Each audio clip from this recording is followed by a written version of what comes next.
Two races down, one more to go here in the sunny French sunshine here at Paul Ricard. It's race 3 of the weekend for the Hagerty Radical Cup UK here, and after two dominant performances once again from runaway championship leader Chris Lulham, he is ready to try and go for the three-peat, to go for the hat-trick. He'll have to do so from this partially reversed grid. Afternoon, everybody. Scott Woodward here back in the commentary box to guide you through all of the action here. We've had two rather intriguing 30-minute races for the Radical Cup UK, both of which, of course, have seen the outcome of Chris Lulham take both victories. But we've had issues for both Luke Hilton and Christian Brooks, who both got on the podium in race 2, but they retired from race 1 with various mechanical issues. So they now get a chance to possibly steal even more points unless Chris Lulham can make a very quick start, get himself towards the up the top of the field in quick succession. He has done that before in partially reverse grids. He'll start this one back from 7th on the grid. Let's run through the starting order then for our third and final race of the day and of the weekend here for the Hagerty Radical Cup UK for their away day event here at Paul Ricard in France. So, on pole position for this partially reverse grid, it's Jack Yang for Valor Racing. He starts on pole alongside Adrian Girard for Radical France, part of the Radical France Cup. Then it's Alim Geshev and Chris Preen on the second row of the grid. Chris Preen has already taken a podium finish in race 1 and dropped back a little bit into 4th in race 2. There's Oscar Joyce, high starting spot this time. He was challenging Preen for what became second place in the end in race 1. And he didn't really have the pace to get up there in race number 2. He started way back in 9th position, so he pretty much stayed there where he was. He ended up 9th in the end, but started further back in the grid.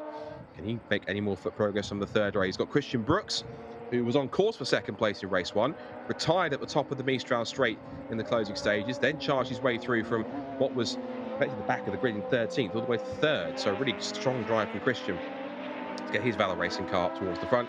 And then the man that kind of everyone's expecting still to win this race, admittedly from 7th on the grid, is Chris Lulham. He will carve his way through, I'm certain, and I wouldn't be surprised if he's into the lead within the first 3 or 4 laps. Alongside him on the 4th row of the grid is Jason Rishover, ahead of Peter Tyler and John McLeod, 2 of the Fangio Cup drivers. Then we have Rob Greenwood and Adrian Hallmark on the 6th row of the grid, followed by Luke Hilton. He's one to watch, way down the order, back in his 13th position for Luke Hilton, second place in the championship. He's the guy who's going to have to do a Christian Brooks-esque drive through the field to pick himself through the order. He can try and get a good start here and get the jump on the cars in front. He's alongside Amir Feyzulin. Then it's Sam Shaw, who heads up the 2 SR1 class cars. Sam Shaw ahead of Marcus Littlewood, who's taken 2 victories so far today. And at the back of the field again, running not even on the timing screen, but running as 2 developmental cars. But keep an eye out for them. We'll surely see them throughout the race. There'll be Ryan Lindsay and James Pinkerton. James in the SR10 XX3 machine. And again, they will be invisible for timing, but out there simply to develop both cars as part of what we like to call a well-publicised test session. So, Audi safety car brings its way out the final couple of corners. It is Jack Yang on pole. Adrian Girard, can he win at home? Or is it going to be the Chris Lulham show all over again for 7th on the grid? Red lights on, and the final Hagerty Radical Cup UK race at Paul Ricard. All set to get underway. The lights go out now. We're away for race number 3. Down towards Verrerie for the first time. They charge down towards the left-hander in the S-bend. Who gets the whole shot? It's going to be 1 over 2. It's going to be Girard. Good start also, I think, also for Kit for Christian Brooks. He's up there in second, third place. It's 3 or 4 abreast into the first corner. And sweeping around all, though I think that was possibly Christian Brooks. It was. Chris Preen, in fact, takes the lead. One car running wide. That will be Geshev, who ran wide on the exit. As for Preen, he leads the way. Lulham in second place. Sorry, Brooks in second place. Girard 3rd, Hilton up to 4th. Where's that come from? Surely not. If that's Luke Hilton in 4th place, that's an outrageous start from Luke Hilton. Has he really come from 13th on the grid to 4th in one start? That is absolutely outrageous from Luke Hilton. My goodness. What a start that was. Up 9 places in barely 1 sector. So Chris Preen leads, Brooks in second place, Adrian Girard 3rd. Luke Hilton is 4th. He's even ahead of Chris Lulham. Where's that come from? He's challenging on the inside line into the chicane. Scratch that, make it 3rd, but he runs out wide over the curve, gets it all loose, holds on to the place and somehow keeps a hold. Incredibly. And it was Lulham who had to skip over the chicane in almost avoidance there. And pulses to Jack Yang, he's down to 6th. Extraordinary first half of the lap. So Preen leads, Brooks in second place, Hilton up to third. My goodness. Fourth for Girard, fifth for Lulham. Here's the replay. Look at that. Lulham, Hilton just about kept it on the road. I don't know what happened to Lulham there. He's almost outbraked himself a little bit. Maybe Hilton got distracted because Lulham was trying to come up behind them, and because of that, almost slightly outbraked himself. But either way, that was quite the opening lap, I have to say, from the three races here. So Chris Preen then out through the final couple of the corners, still with Brooks all over his tail here. Now remember, the only two drivers to win a race so far this season are Chris Lulham, of course, as we see there. That's Geshev running wide, I think, on the exit. No, it might be actually Amir Feyzulin that might have been wide. And also, of course, Luke Hilton, who won that race that Chris Lulham didn't manage to do. Up the inside into turn one go the two leaders. And Christian Brook goes through into the lead. Past Chris Preen on the inside.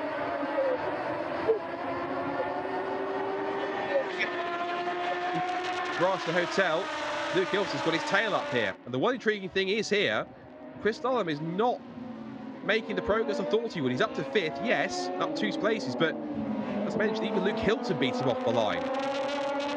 So Luke Hilton going for in third, going for second now, as they come out of the right-hander at St. Bone and back onto the back straight now for the second time. This is the move for Christian Brooks. Nice clean dive up the inside. And in fairness, Chris Preen gave him room. That was nice clean driving from both of them. And Christian Brooks into the lead. Now, can he get himself into a potential winning spot as there goes Lulham up the inside of Hagerty and Girard for fourth in the background. This is the fight though. Here comes Hilton. Squeaking his way up the inside. He's got the inside run now, side by side towards Senior on the second part of the Mistral Straight. It's Hilton on the left, Preen on the right. This is much more energetic between these two. And as Brooks escapes in towards Senior, they're still side by side. Preen does not want to give that one up, but Hilton forces the issue. And they're still wheel to wheel. They touch panels. I think a bitty bodywork goes flying. And ever the opportunist, through goes Lulham. Into third place goes the Valor man. I think it is actually Valor drivers first, second, third and fourth again. So it's Brooks, Hilton, Lulham and Preen. It's the Valor Racing show at the front once more. And now this is, I think, is that Jason Rishover? It is, I think. No, it's Chris Preen, in fact. So Chris Preen's down to fourth, of course. It goes Girard up the inside, in towards Virage de la Tour. He might get him here at Virage du Pont. The switchback, if he can. Of course, Adrian Girard should know all about Paul Ricard, it being effectively his home circuit for the season. And this is what happened here. I think there was a bit of contact, a little touch. And that just pushed Preen out wide and through into third place, up the inside to the second part of the Beausset, went the championship leader. Now then, here's a fight for two Titans. Haven't had this all weekend. Lulham versus Hilton. Hilton has second place. Lulham wants it. You know how determined he is. And for him, it's almost a mentality of anything less than dominance isn't good enough. Now, Brooks is only 1.8 seconds up the road from Hilton. I wonder, Lulham certainly is going to be fired up for this one. I said it's going to take about 3 or 4 laps to get towards the front. We are now on lap 4. So this could well be the opportunity that Lulham needs here. On the back straight, look at Hilton. Goes the inside, he's not comfortable on the racing line. He knows that Chris Lulham's going to go for it. Sweeping left and right, trying to break the toe, but Lulham thinks, right, I'm going down the outside. I'm going to go down there and see if I can make it difficult. Might go for the undercut into the first part of the S's. Through the first part, through the second. It's a good exit from both. A little wiggle over the curve. This will give Lulham the opportunity he needs. Here he comes. Championship leader and second in the championship together, side by side. Hilton squeezed into the edge of the road. He's going for it down towards Senior corner. Will it be Lulham down the outside into Senior? The answer is, oh, he's trying. It's very close between second and third. This is shades of Hilton and Preen a lap ago, and through to second place he goes. Into second place goes championship leader Chris Lulham with a bold but decisive move on his teammate. And now, next, it's going to be mission P1 to chase after Christian Brooks. So Luke Hilton down to third position, Chris Lulham up to second, and the runaway championship leader is on course to stalk for yet another victory. If he can manage this, it would be 11 wins from the first 12 races.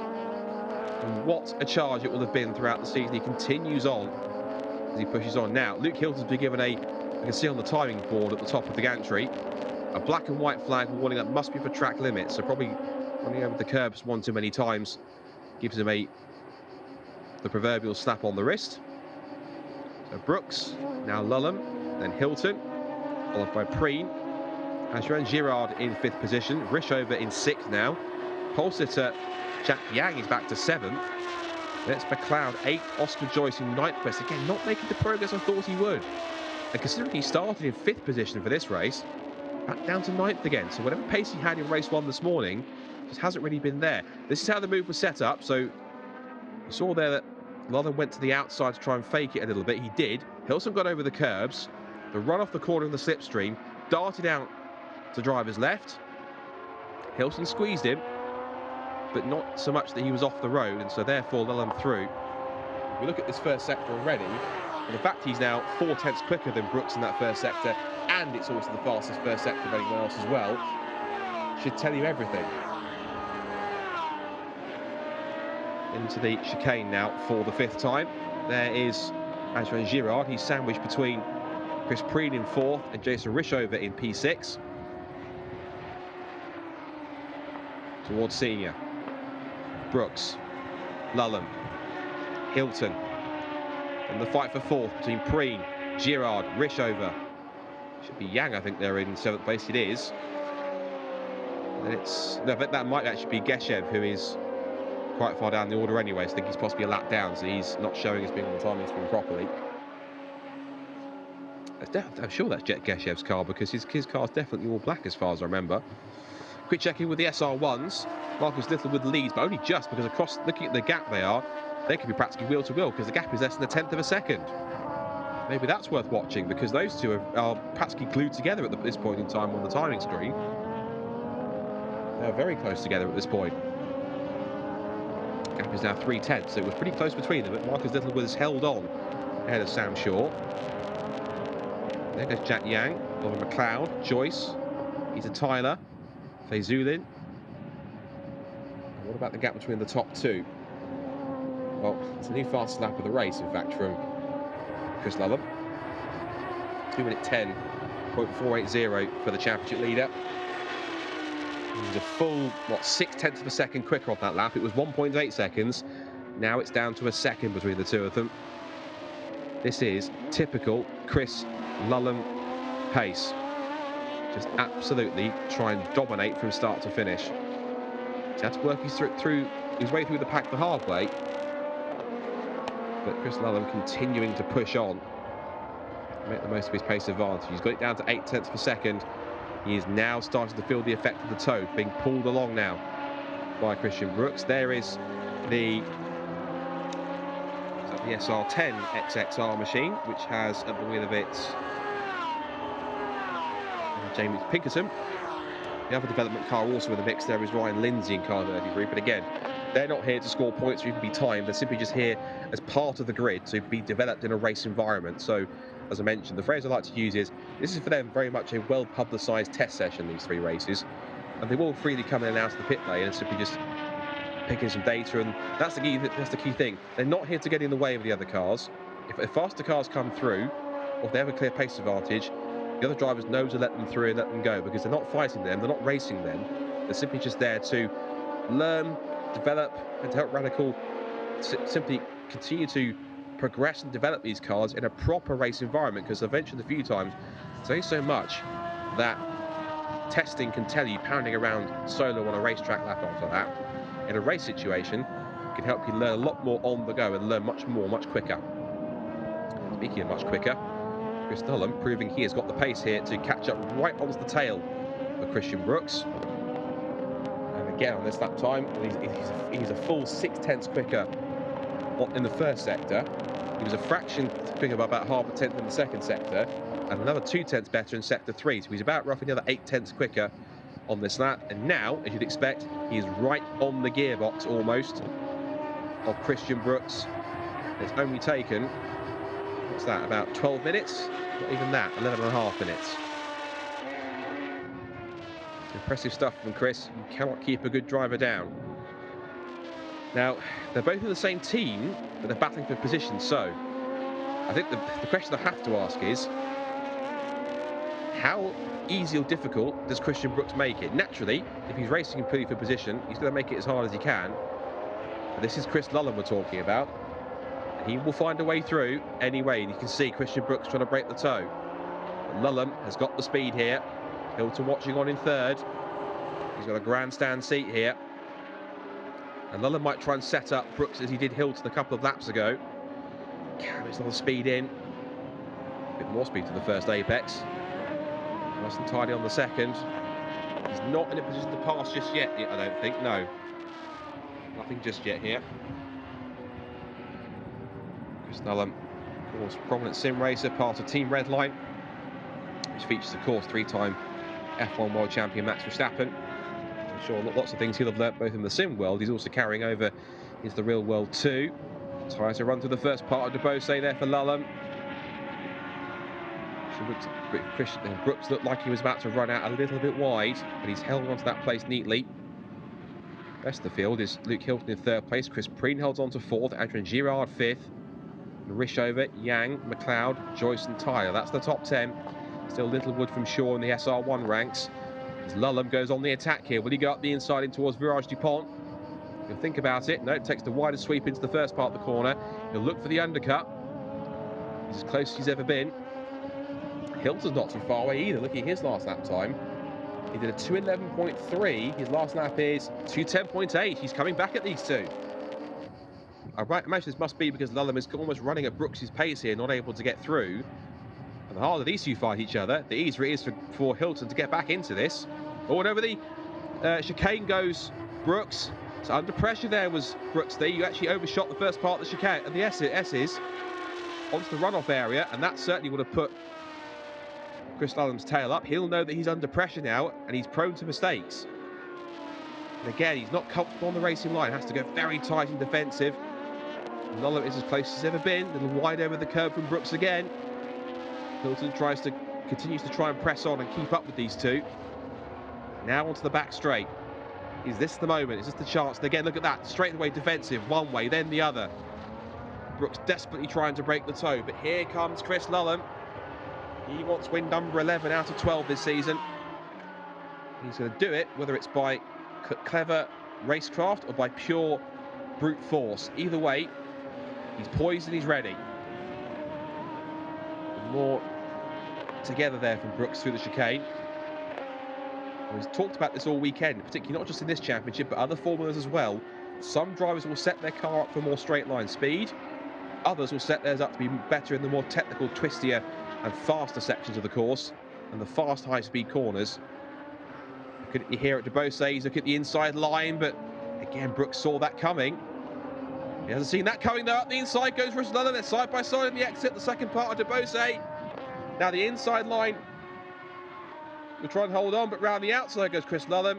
Or has he? They're still side by side. Yes, he has. He's done it. Up the inside at Debose with a last gasp move. Puts him on the outside for Bendor.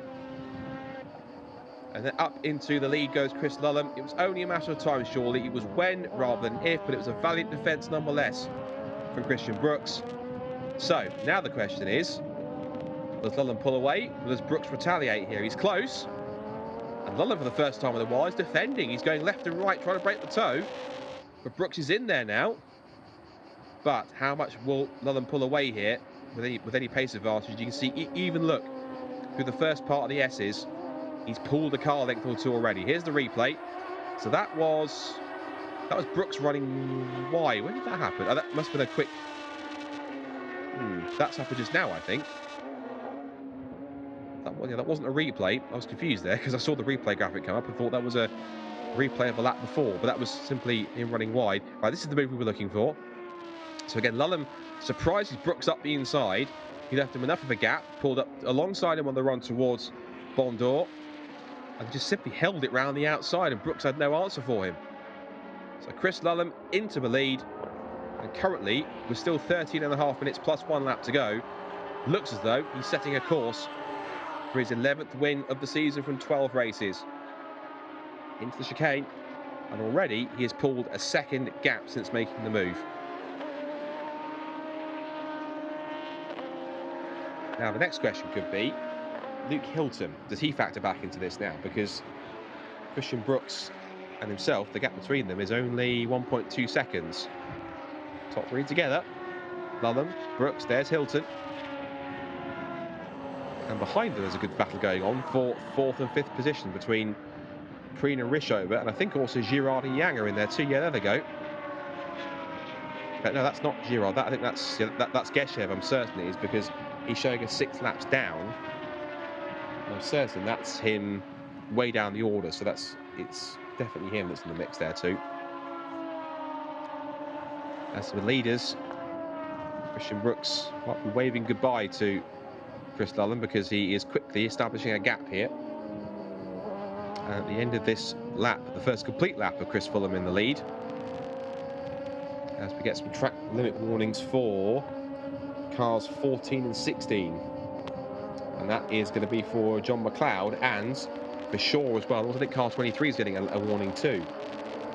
Car 23 was Jason Rishover. Car 21 was Jack Yang as well. So a few track limits warnings going out to a handful of drivers. It's plenty of runoff, but ultimately you keep it within the white lines where you want to make this work. Top three are in a class of their own at the moment. There goes Lulham, front of the shot. There goes Brooks in second place.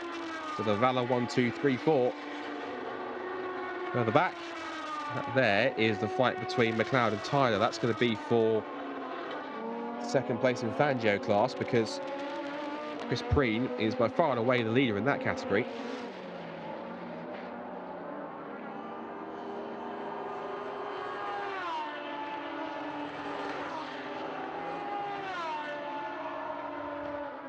Rishover in actually second place in that one. I think he's in a different category to his own, I think, because Jason Rishover is not showing as being in Pro SR3F, so it should be Chris Preen, then John McLeod, then Peter Tyler. And I should expect, again, ruthlessly going as quick as he can, Chris Lulham has just set, his last lap was the new fastest lap of the race, 2 minutes 10.471, and he's now also just set the fastest second sector of anyone else. There's one thing that you can't tell Chris Lulham to do, it's slow down, because he will not listen to you. He will simply keep on pushing and pushing and pushing, because he wants to make a mark, he wants to be definitive, he wants to be the one to watch. As he turns his way through Courbe de Galabin, through Virage de la Tour, through Virage du Pont. Still 10 and a bit minutes plus 1 lap to go. He is on course at the moment, if he stays where he is, to pick up his 11th win from 12 races, which would be absolutely extraordinary. A little further back, that's our 2 development cars running together. I think that looks to be possibly, that might be Emir Feyzulin just there. There's the top 3 going through the shot. Oops, that is a spin for Adrian Hallmark, the former Bentley CEO, now going across to Aston Martin soon. And there's a bit of a nod to the 2003 Le Mans winning Bentley Speed 8 prototype. You can see that his Radical adorns a very similar tribute livery on top of that too. Chris Preen, meanwhile, you can see here on screen, is coming under threat now with Jason Rishover and Adrian Girard. So for 4th, 5th and 6th. Pretty close between these 3. Also keeping a watching brief not far behind is the lapped. That would be lapped Geshev. Geshev started in 3rd on the grid, so whatever happened to him has seen him come to the pit lane and fall way down the pack. Here's Rishover in an opportunity here to try and make a pass. He's thinking about it, just darting around, putting himself into Preen's mirrors, who's got a little more defensive, and a big lock-up from the Rishover behind, and round he goes. Pushing a little too hard was Jason. Through goes Adrian Girard, and also through will go Yang, Joyce, Tyler, so he can get away pretty quickly. And I think he has rejoined. But he's now behind Jack Yang, so he's now got some work to do. Get back on pace now.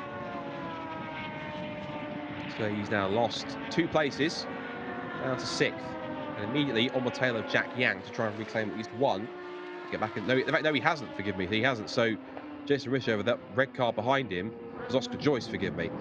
There's the replay. Big lock up into there, carried way too much speed, and the rear tyres just cried enough, and round it went. Not enough grip to hold onto that. Chris Preen also rode the curves on the exit too, so it was all going on down at the chicane. This now means that Chris Preen is relatively unchallenged. Still has French Girard for company, the Radical Cup France man, and Jason Risch trying to get back on terms and get the car going again. He's got it crawling along, but there will be yellow flags, I think, at least down there, to warn the drivers of a slow-moving car. He's trying. I think he's getting direction from the marshals to go to tell him where to go. But maybe a marshal's Gallic language might not be translated so much for Jason Rishover's English. So I think some firm hand signals what we needed to show him where to go.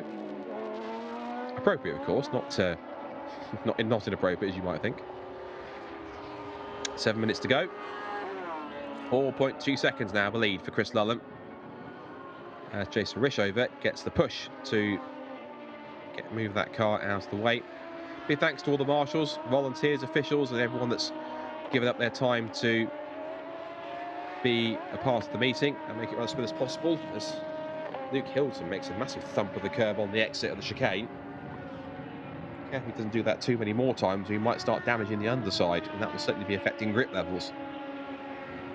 I just want to keep an eye on this gap that keeps seesawing between 2nd and 3rd place, between Brooks and Hilton.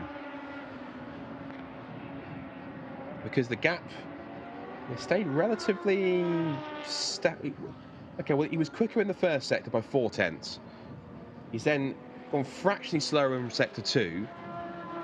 So the gap stays at about 2 seconds. He's got some time possibly to close that in, but he needs to find a little more pace in order to be able to pull it off. That's for Chris Lulham.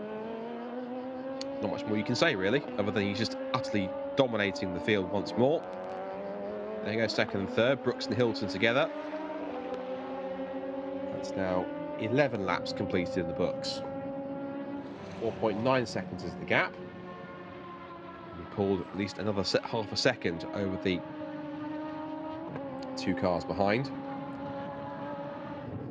And again, I think the timing screen's lying to me, but Lulham's fastest lap time is 209.902. For some reason, I think it's the Chris Preen. The timing screen, for some reason, tries to tell me it thinks Chris Preen's just set a new fastest lap of the race. He hasn't, but it's showing purple on the screen. Meanwhile, Oscar Joyce up to 7th, ahead of Jack Yang and Peter Tyler. Jason Rishover, I can tell you, after he did briefly get going, you might have seen his car just rotating itself back onto the circuit. Has brought that number 23 machine into the pit lane, so unfortunately he will not score any points from this one. There's one of the development cars. That looks like to me 33, which would have been, that's possibly Ryan Lindsay, I think. Whoops. And that is 83. Is that, that's Christian Brooks. It is Christian Brooks. So Christian Brooks has skipped over the chicane. Luke Hilton was loose there on the exit. So Christian Brooks, is he feeling the pressure a little bit here? They both made a rather strange mistake there through the chicane, but it was Christian Brooks who made the more substantial one, having lost the back end.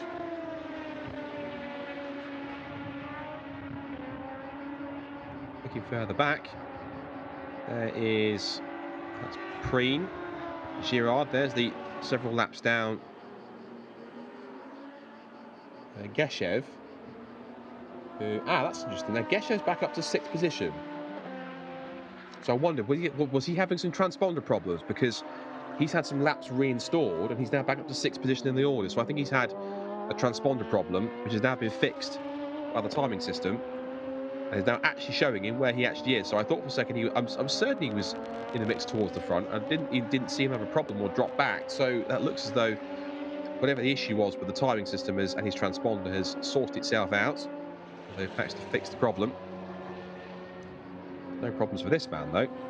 Chris Lullum, who continues to just be the class of the field in radical racing. So earlier on, I'd be intrigued to see what he can do if you stick him behind the wheel of a faster prototype, maybe an LMP3, LMP2, like even further afield. So 4th, 5th and 6th are together now. There is Alim Geshev, who is definitively in 6th position. And not several laps down like the timing screen was initially suggesting, but that was an error. I think that's been corrected. There's Oscar Joyce in 7th place. 8th for Jack Yang and 9th for Peter Tyler. Plenty up and down the order as the battles continue on. And what about the fight for second? Is it still between? It's still between Brooks and Hilton after that mishap here at the chicane a lap ago. Last sector, Hilton was 4/10 quicker. He's bringing that gap back down, but again, is it just too little too late, I wonder? I'll keep an eye on that gap. It's 2.1 right now, coming to the end of the second sector. Yeah, he lost a 10th in that second sector. Chris Preen on course to win the Fangio class. He will do so ahead of Peter Tyler and John McLeod. As for the SR1s, keep checking in with them. Marcus Littlewood continues to lead Sam Shaw, and the gap between them is about 13 seconds. So it's 13 seconds advantage. Someone's got around at the chicane, and that is car 15.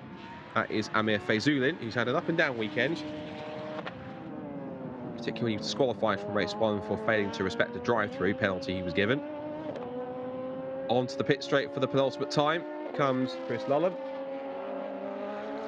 This will be at the moment his smallest winning margin, because he's won the last couple of races today by about 15-16 seconds. It's not been quite that big, given that he spent the first third of the race having to pick his way through and pass the cars around him in order to get towards the front.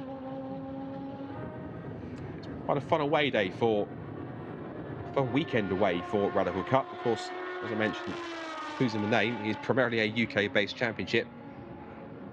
We've already had rounds at Donington Park, at Snetterton, and at Alton Park, supporting the British Touring Car Championship. So here this weekend they've been supporting Euro Cup 3 and Spanish F4, and then the next two outings for them of their regular season are going to be Silverstone, which will be at the end of the month, and then that's on the full Grand Prix circuit on July 27th and 28th. And the season finale will take place after quite a lengthy break at the Brands Hatch Indy Circuit in the middle of September. But after that, I'm certain that the likes of Lullum and Brooks and Hilton and Preen and co will all head to Yas Marina Circuit for the Radical World Finals. Last year it was at Portimao. This time they're going all the way to Abu Dhabi. What a facility it is. I'm certain we will see, hopefully, quite a few drivers representing all sorts of radical championships from across the globe. Look at the different championships that exist. There's quite a strong contingent of radical drivers and series across in North America. Not just Radical Cup North America, but also they have their own challenges in different states like Arizona, Illinois, and Nevada. On top of that, they also have racing in Canada and the Caribbean. They've got Radical Cup Korea and the Philippines. Also on top of that, we've got France, Romania, Scandinavia, of course, the UK Championship also. As Chris Lullum turns his way out of the final corner and on towards the pit straight to take the last lap signal. We also have, of course, I'm sure we'll have some drivers involved from the Radical Cup Golf and also from the Radical Cup Kuwait as well, which is starting to get established itself a little bit. Radical Cup Australia as well.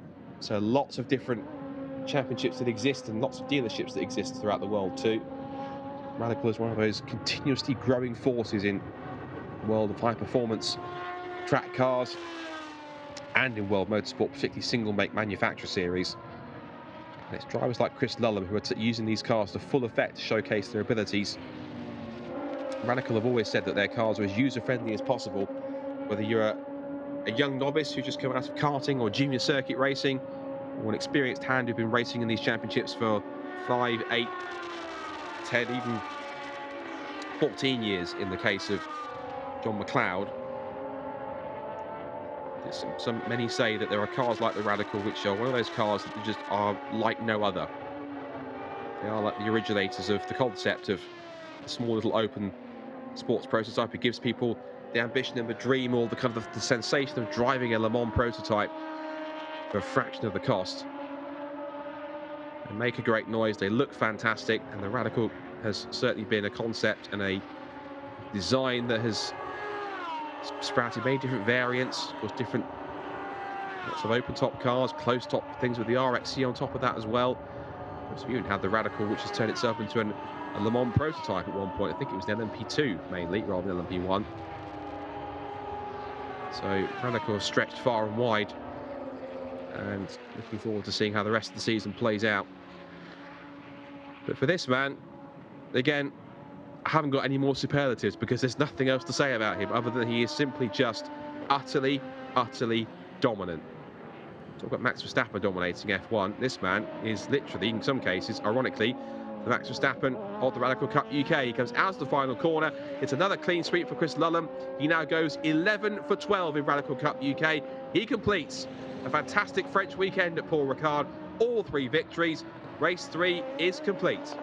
Chris Lullum does the hat-trick at Paul Ricard. Sprint to the line for second place is Christian Brooks. Pick up P2. Luke Hilton gets third place after he's had a relatively tough weekend. It started off with a retirement. And it's a Valle 1, 2, 3, 4 because Chris Preen again comes across the line, pick up 4th place. Ah, now then, what's happening here? That's a transponder problem. Is that Luke Hilton with a time penalty? Look at the timing screen. And yes, a penalty for track limits for... No, that's for Alim Geshev. So why has Luke Hilton dropped down to 5th position? Has anything to do with race control? Car 32. Yes, he's been given a 10-second track limits penalty, but he's been given 2 penalties for track limits. Several cars have had penalties in the closing stages. So cars 14, 32, 15, 16, 21 and 77 have all had track limits penalties. So the most substantial of that is going to be Luke Hilton. He was given 2 penalties, one for 5 seconds and another for 10 seconds. So that, as a result, will push him down the order. Yeah, 15 seconds worth of penalties means he's off the podium, and it pushes him down to 5th in the result. So it won't be a Valle 1, 2, 3, 4. It will instead be Chris Preen in 3rd place, Adrian Girard in 4th, then Luke Hilton in 5th position, Oscar Joyce in 6th, and then Geshev 7th, Peter Tyler 8th. This is after all penalties have been applied as they come across the line. Jack Yang, the pole sitter, in 9th, John McLeod in 10th, Rob Greenwood in 11th place, then Amir Fezulin in 12th position, and then it's Marcus Littlewood who wins the SR1 class ahead of Sam Shaw in 2nd place. So it's a clean sweep of SR1 victories for Marcus Littlewood. The first one came quite easy in the weekend after Sam Shaw pitted with a problem after 2 laps. And then the other 2 races, he simply just had the pace of Sam Shaw all weekend long after that. Last car to take the flag is Adrian Hallmark in the North Motorsport Run Bentley Special livery. So a fine job from them all around. So the result then, to confirm it provisionally at least on the timing screen, Chris Lullum completes his weekend in France in the finest possible way. He takes the victory. Here's how he did it. So the sprint down towards turn 1, it was Chris Preen who took the lead in towards the first corner. Christian Brooks swept round into 2nd place. A cracking start for Luke Hilton, but he went all the way from what was going to be 13th on the grid up to 5th in just 1 set of moves in the first few corners. Wasted no time in going up to what was 4th position at the expense of Adrian Girard. He picked his way through actually to 3rd place, but then Chris Preen tried to hold on as long as he could, but ultimately lost out on the run towards the Verroe S-bend at the end of the lap, and through into the lead went Christian Brooks. It wouldn't be lead hold for long. Chris Preen then came under threat from teammate Luke Hilton, as well as Adrian Girard and a charging Chris Lullum, who went up to 4th place.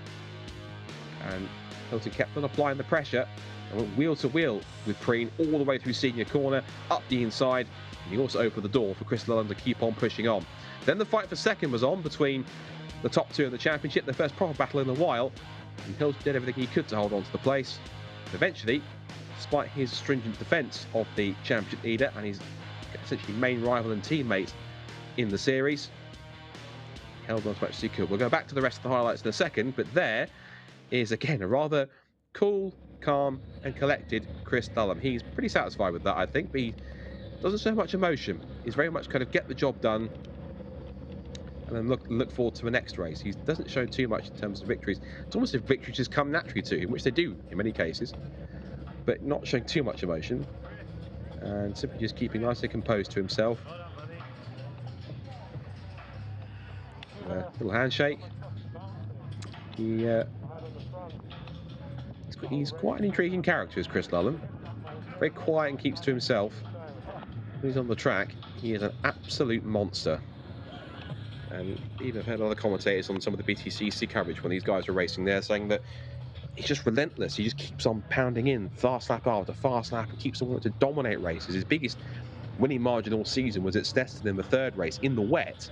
He kept on setting fastest lap after fastest lap after fastest lap. Purple sectors everywhere, purple lap times every single lap. And he won in the wet conditions by 40 seconds. In fact, an example also is back at Alton Park last time out.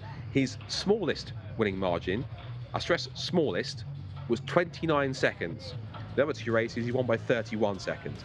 That's just how dominant Chris Lullum is. When you give him a clear track, a kart's perfectly hooked up, it all works for him. This is how he did it then in the second half of our highlights from Paul Ricard.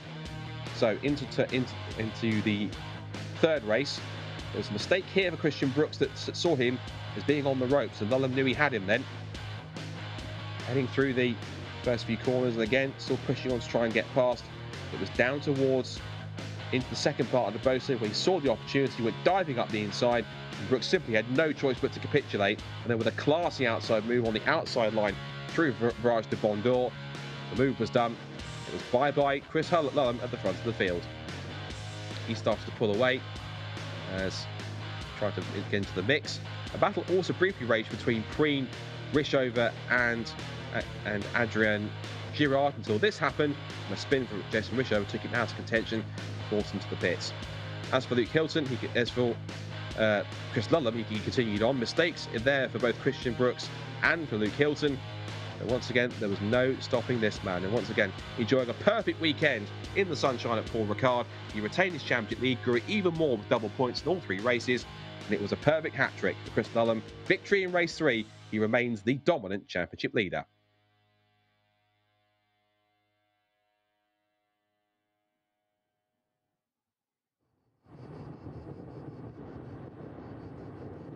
So, one event we've had at Paul Ricard, the only race outside of the UK for Hagerty Radical Cup. And we hope that you, as you're watching on YouTube, have enjoyed it. If you're going to watch it back, thanks so much for doing so. Thanks for showing the support to Radical Cup UK. If you want to find out more about the championship and everything that Radical does, head to their website, radicalmotorsport.com. You can find out all the dealerships, all the championships, all the series, all the different dealers and everything else and contests that happen. The next rounds for Radical Cup UK will be, as I mentioned, at the end of the month. That takes place on the Silverstone Grand Prix circuit. And of course, the finale of the championship, which is also double points like this weekend, happens in mid-September. And also, don't forget, the Radical World Finals, 7th to the 10th of November at Yas Marina in Abu Dhabi. Not one to be missed. After last year's World Finals at Portimao, it was a blast. And they're set to do it also once again. Personal thanks for me for having Radical for entrusting me on commentary this weekend. I've thoroughly enjoyed it. Great to see Radical up close and personal and comms. Enjoyed all three races, and hopefully it won't be the last time I'm on the microphone for these guys. So, sign off from Paul Ricard, from myself, Scott Woodwis, from all of our production team, and for all of us here at Paul Ricard. Thanks for watching. See us next time for more action for Radical Cup UK, sponsored by Hagerty at Silverstone in a few weeks' time. Bye for now.